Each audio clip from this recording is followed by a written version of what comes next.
Парламенттик шайлоого катышуу үчүн 75 партия билдирүү берди. Бул тууралуу Борбордук шайлоо комиссиясынан билдиришти.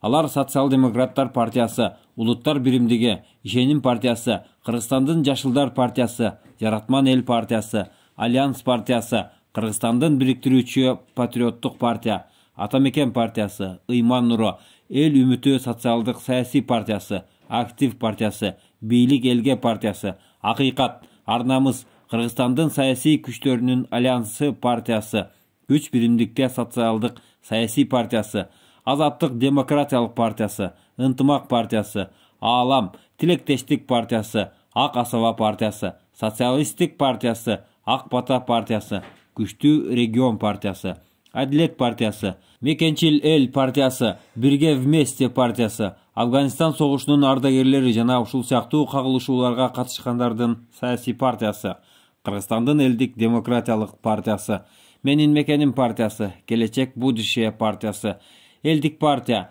Биздин эл партиясы, Жаңы эра партиясы, Арузат эл куту партиясы, Жаңы мезгил партиясы, Бүтүн Кыргызстан партиясы, Нур партиясы, Элдик кыймыл партиясы, Кыргызстан элдеринин конгресси партиясы, Айкөл Кыргызстан элдик кайра жаралуу партиясы,